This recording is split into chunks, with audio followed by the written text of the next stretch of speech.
What's going on, everybody? It is your girl, the generous queen, your long nail diva, and I am back with another motherfucking video. Now listen, I still got a little wine right here, okay? Because I was on Snapchat, trying to record a snap, trying to be sexy, trying to be that girl. I was jumping up and down, and then I spilled the wine. But y'all, this is a cute shirt though. I got it from Tainted Royals, who is a St. Louis-based clothing designer.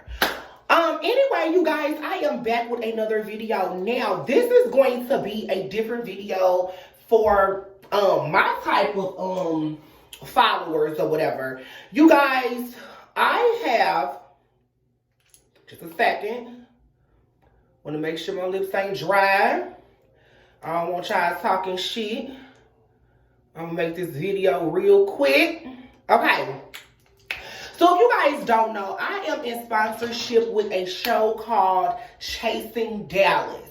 The show started with Atlanta, and then they moved the show to Dallas, and now there is a Dallas show. So for my followers, so you can understand what's going on in the show before I review the show is a Dallas-based show. And the show is just basically just loosely put around different LGBT people. And it basically just showed them chasing Dallas. You know, some of them are singers, some of them are clothing designers. And I am partnered with the show. In the first episode, my Long Nail Diva commercial did air in the episode. So please check it out, you guys. I want you guys to definitely check out this show. Okay, so now I'm gonna give my I need to stop cussing. I'm gonna give my commentary. So I got notes all up here. So if y'all see me looking and squinting, y'all know I can't see. So where I'm gonna start at. Okay. So you guys, I'm gonna start with the beginning of the show. The show opens up with Rizzy G. For you guys who don't know, Rizzy G is the executive producer of this show, okay? The executive producer of this show, okay? So, you know, it starts out with Rizzy, and Rizzy is kind of commentating and kind of telling the girls, you know, what's going on, where he has been since the last time we seen him, and stuff like that.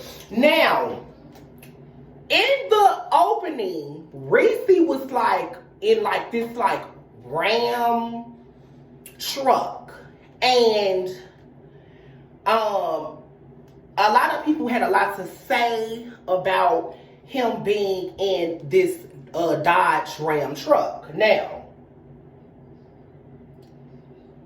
this is my opinion.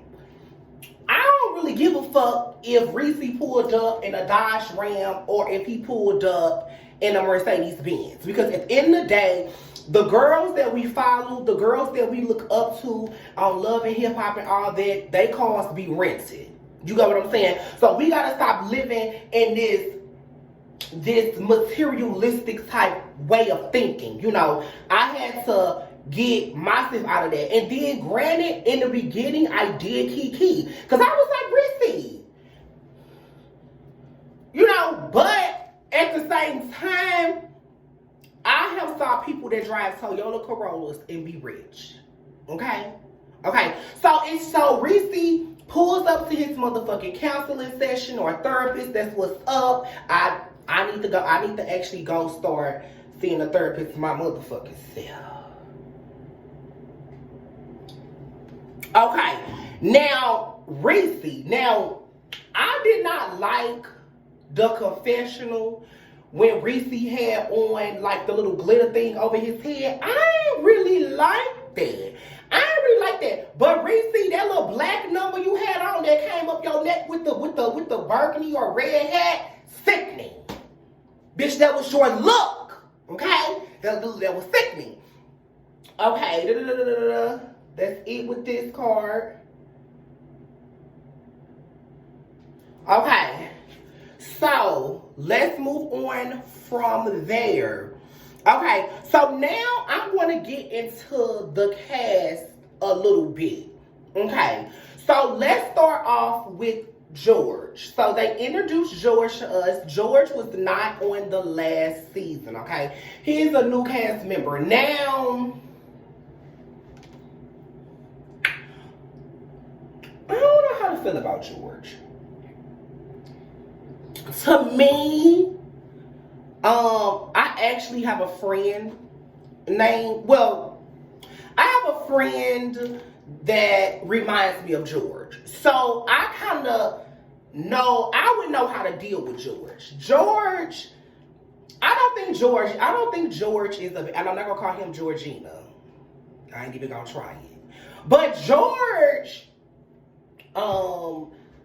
you know, he just came off really strong, and they did show him, you know, George, you guys, is a gay male, and he is actually in the funeral home business and stuff like that, and it just showed him being, you know, in the funeral home. Now, you listen, I don't know if he is a director, a prosecutor. I don't know what he does in the funeral business. I don't know what his role is, but I do know that he did say that his parents, no, not his parents, I think he said his uncle, I don't know, but he said somebody, I guess in his family, owned a funeral home, and he works in the funeral home with them and stuff like that.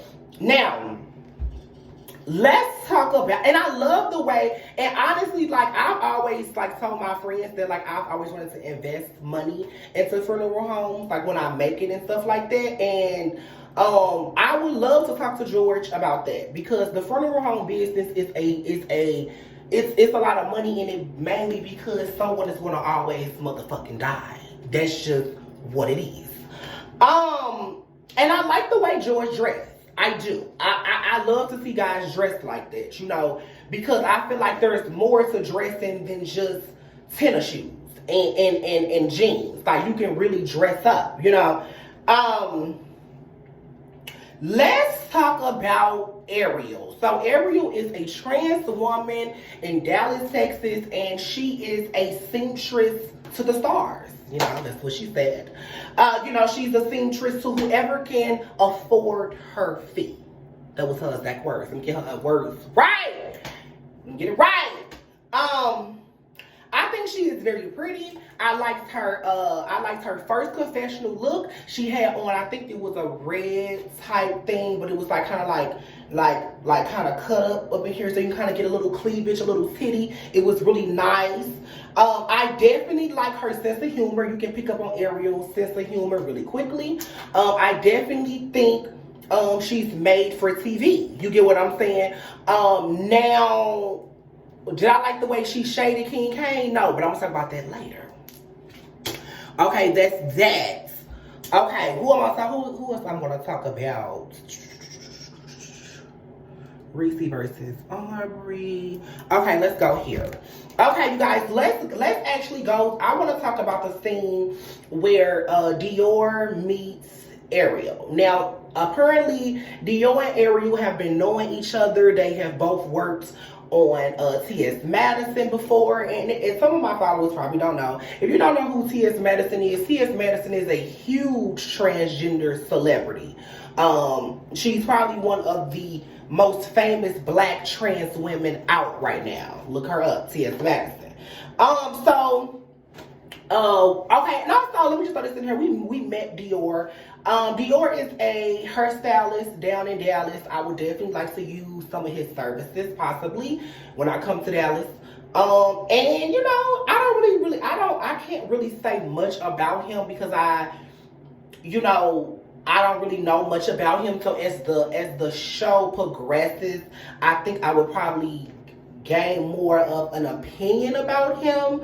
So the scene where he is sitting and talking to Ariel, and they are talking about the cast members. Like, do you know this person? Do you know the Long Nail Diva? Do you know this person? So, of course, King Kane name come up. Now, I'm going to be real with y'all, okay? I am team King Kane. I think King Kane looks very great. His confessional look looked amazing. And I feel like King Kane did not come into this season like throwing shade. I feel like a lot of them came into it like guns blasting, and I feel like it just really wasn't really causing for it. And so this is my thing. In the scene where Ariel and Dior is talking about King Kane, about, my thing is like, I feel like Ariel and Dior was being like a little shady. Like, I feel like it's really nothing wrong with saying like, I've never heard of him. Like, or if he's a stylist, I don't know him. Or if you do know him, or if you did hear King Kane and who he is, I don't think it should be nothing wrong with you saying like, yes, I heard of King Kane, I'm familiar with him. I've never like wore his clothes or went to his website. But y'all be just acting like people just don't exist, like y'all just don't know them. And so to me, I think that is like unnecessary shade. Because, like, if I know a bitch, I'ma just say it. Like, yeah, I know King Kane. You know, I've never wore his clothes before, but I do know who he is. And I am very familiar with his line. I don't think it's nothing wrong with saying that you yourself don't have to necessarily be a fan of his clothing, but to, like, disregard his whole brand like you don't know who he is, or the brand is, like, teeny tiny and you just never heard of it, I think that was doing too much for me. Like, especially, like, I'm not saying that King Kane is the reason why they're on the show, but I am saying that he was on season 1. I'm pretty sure before they joined the show, they were familiar with who he was, who Rizzy G was, who Markel was. I'm pretty sure they didn't know them, but they did know who they were because I'm sure they watched the show. Like, you're not going to tell me that you joined this show, Chasing Dallas, and you knew nothing of anybody on the show. You knew none of the cast members. To me, that's bullshit. It's like, that's like, I don't know if this is a good comparison.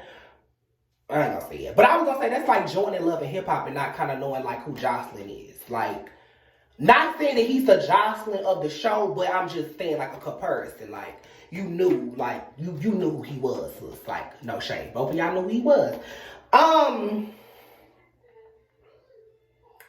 Okay, so when they started talking about Rizzy G, Ariel and Dior, and Dior was like, well, you know, he styled celebrities. And so Ariel was like, who? So out of all, so if he styled celebrities, Dior gonna say, I've seen Shauna, I know he's good friend with Shauna Brooks. Now my thing is, from one trans woman to another, from one trans sister to another, Shauna Brooks is not a celebrity. No shade. And me and Rizzy, we have had conversations and he has told me that he is really, really good friends with Shauna Brooks. But to me, in my opinion, when you say that you style celebrities, I don't really think Shauna Brooks is a celebrity. You get what I'm saying? And me and Rizzy can have the conversation because he's going to watch this video. So we can have the conversation, but like, I don't really think, I think he has really styled some big people. No shade to Shauna Brooks, but I think them throwing Shauna Brooks' name out was not shade, but it was kind of shade, because it's kind of like, you know, like if you say he styles celebrities, and then you be like, oh, well, I mean, I've seen like Shauna Brooks. I think he's cool with Shauna Brooks. To me, that don't equate like, I don't know, but I'm gonna leave that there. Okay. What? Let me see. So yeah, so like I said, you guys, so Dior, I don't really have many thoughts on Dior. Like, he's a new cast member, so, you know, after a few episodes, I will eventually gain an opinion about him. I did check out some of his work. He does great hair. That's all I can really say about him. We also got introduced to a character by the name of Kerry D. Kerry D is a fine, light-skinned little boy. And he is a singer. He's a gay singer. I think that is really, really dope. I think he's very attractive. I think he has the look. And he really gives me like R&B singer. He actually got a song called Crossroads. I did go and listen to it. It's definitely a bop. And if you are a person that loves like kind of like relationship type, music, I definitely think you should give him a try. The song, his name is Kerry D, and the song is called Crossroads. I really like him. I can't wait to see more from him, more from his music. And he seems like really cool. He seems like he's going to bring balance to the show. Let's see.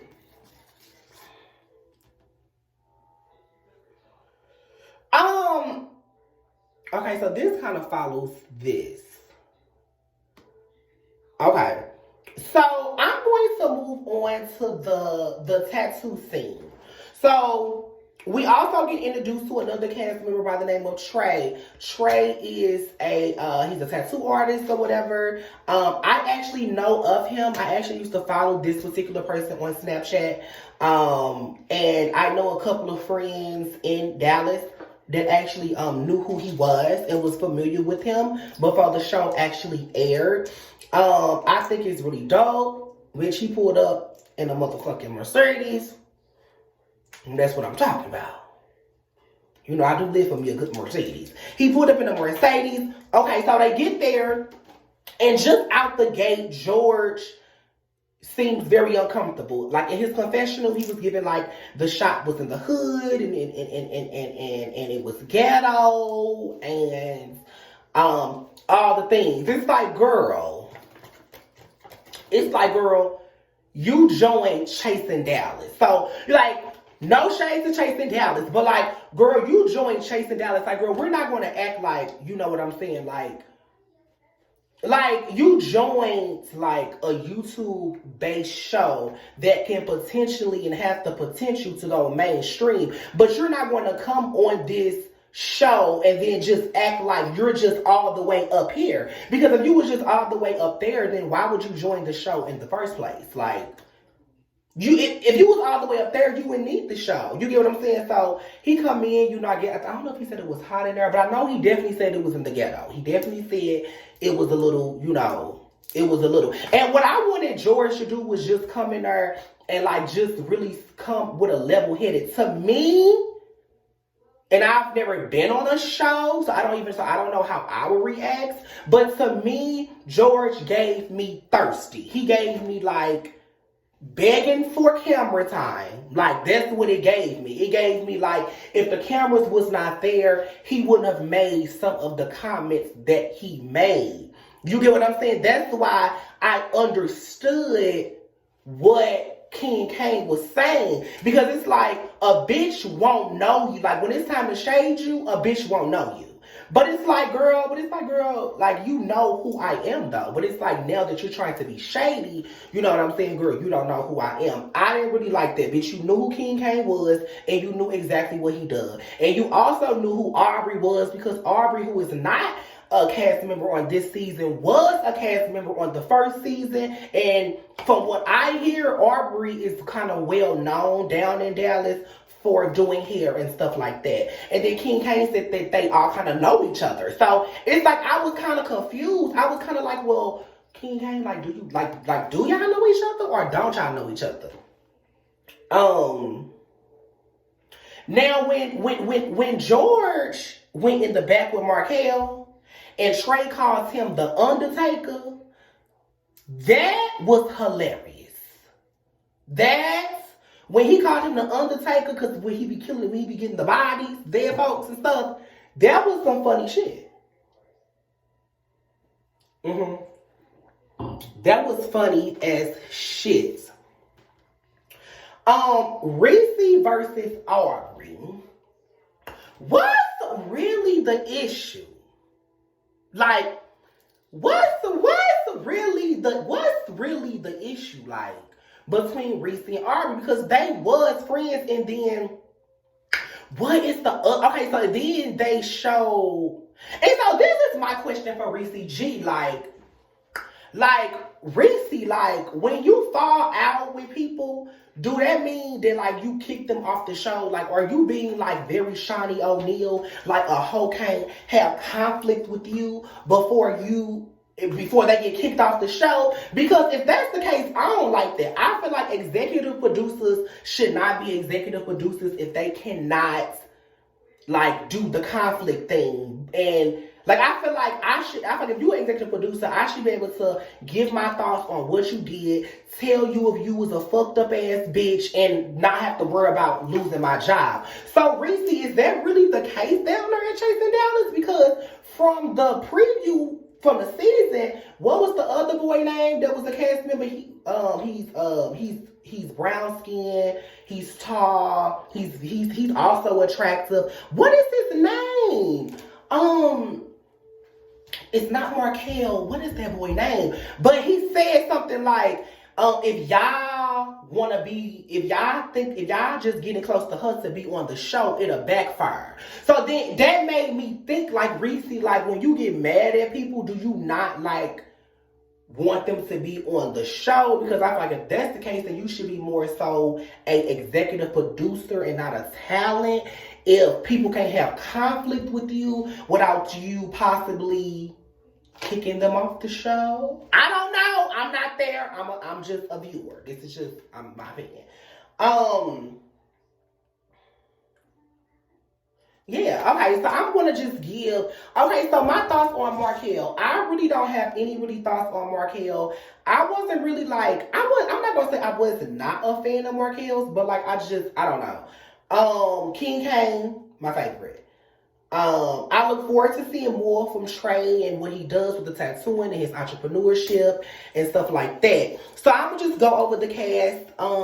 George, I don't know. Kerry D, 10s across the board. Ariel, I don't know. Rizzy G, that's my boo, 10s across the motherfucking board. Duh. Trey, I want to see more of him. And King Kane is like the king. Period. And Ariel, I love Ariel. Like, you know, she's a shady bitch. Like, she's definitely a shady girl. But I'm not going to take anything away from her talent. I did do my research on her as well, and I want the bitch to make me a gown in the future. The bitch sews down. And although people can say what they want to say, but the bitch is booked and busy. You get what I'm saying? She is booked and busy. So, you know, you can't really shade a bitch that's getting their motherfucking coin. No shade. So this is my commentary for Chasing Dallas Season 2, Episode 1. I will see you guys in the next video. You guys, I'm going to put the link for the episode in my description box. You guys, I encourage you to give this show a chance. I encourage you to, you know, watch the show, give it a chance. You know, this is like, you know, it's dope. Like, Chasing Reality gave these, LGBT people, a platform to really show who they are and show their talent and show that gay people are, hairstylists and stylists and makeup artists and entrepreneurs and tattoo artists and funeral home directors, because people don't really get a chance to see that all the time. So I think it's extremely dope that the show gave us a platform to show, other sides of us other than drama, even though the drama will come. If you guys are interested in purchasing any Long Nail Diva apparel, please DM me on any of my social media platforms. I do have hoodies. My hoodies are $30. My Long Nail Diva shirts are $15. And my Long Nail Diva caps are 1 for $15 and 2 for $20. I do encourage everybody to reach out to me if you are a person that love long nails. If you know an aunt, an auntie, a cousin that wear long nails, hit me up. Surprise them with a Long Nail Diva hoodie or something like that, and we can make it happen. So thank you guys for tuning in.